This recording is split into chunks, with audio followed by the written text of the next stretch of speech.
In this video, we're talking about weight gain and low back pain, and I'm going to be discussing with you as why carrying a few extra pounds can lead to the onset of low back problems.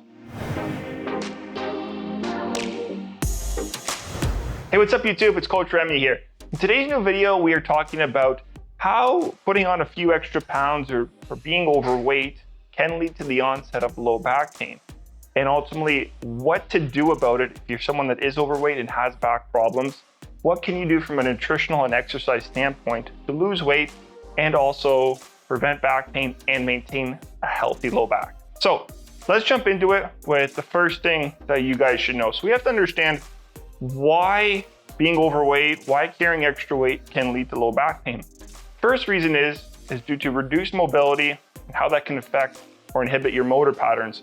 So think about when you walk or you go from a position from sitting to standing or standing to sitting, how it may be more difficult to move around just with extra weight if you're doing just basic activities, or maybe it's just even trying to jump or even run in terms of more strenuous activities.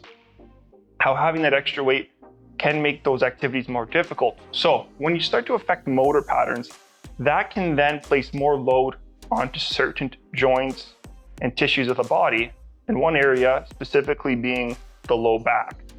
And with the extra weight too, that's going to lead to just more force being carried around, say when we walk, when we sit, and that is going to accumulate over time the longer we keep this extra weight on. So essentially by having that extra weight, it's going to stress the low back much more. And it's not just the low back, this is also going to be your hips, knees, ankles.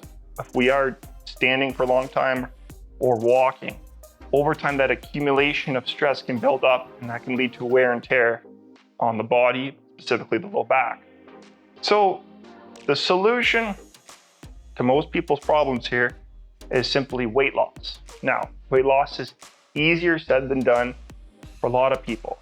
And I want to share now with you guys some tips that you can implement for a weight loss strategy. So number one is getting your nutrition on point. So developing a nutrition game plan or a nutrition strategy. So typically for someone that's trying to lose weight, you're going to find a diet that's a little bit higher in protein, less fat, less carbs.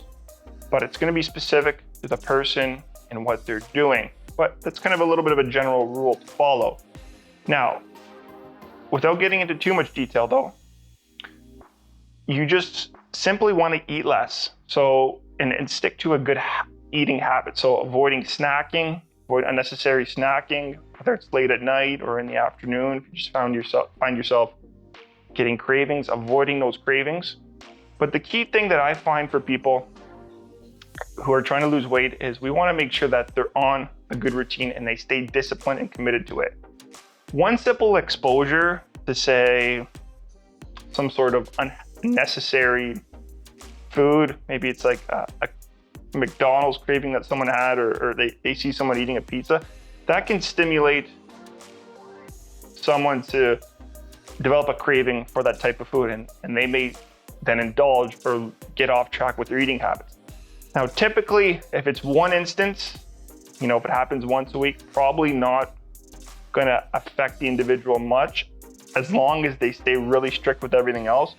But once people get off track, if they get 2 unhealthy, maybe meals or more, or 2 unhealthy snacks or more per week that they're finding themselves indulging in, that'll add up and they'll simply fall right off the rails. And then from that point on, their nutrition strategy, they can go right back into old habits.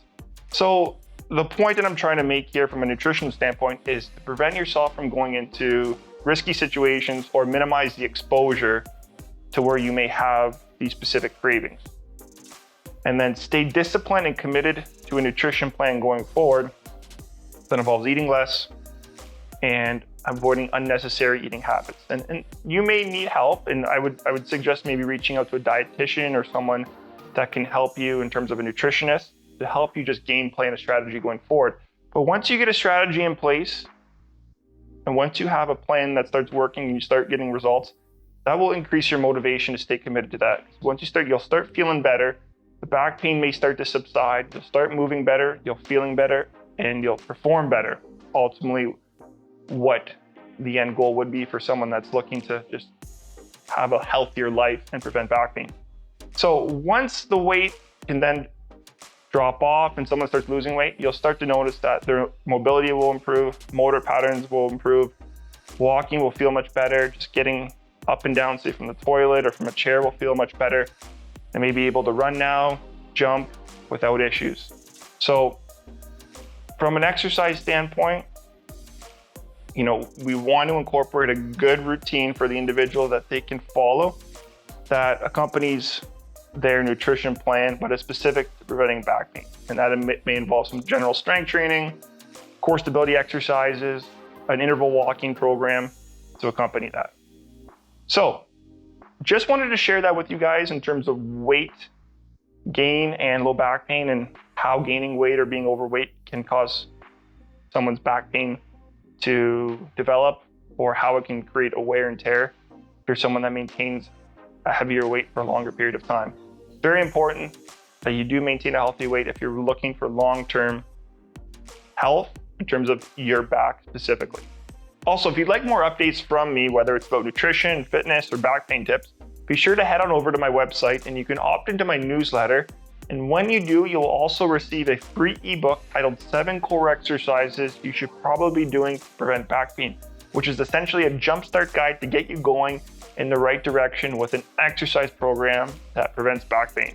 So head on over to my website, you'll see the opt-in, and there'll also be a link in the description below that will take you there. Okay guys, and until next time, have a successful and productive day. Take care.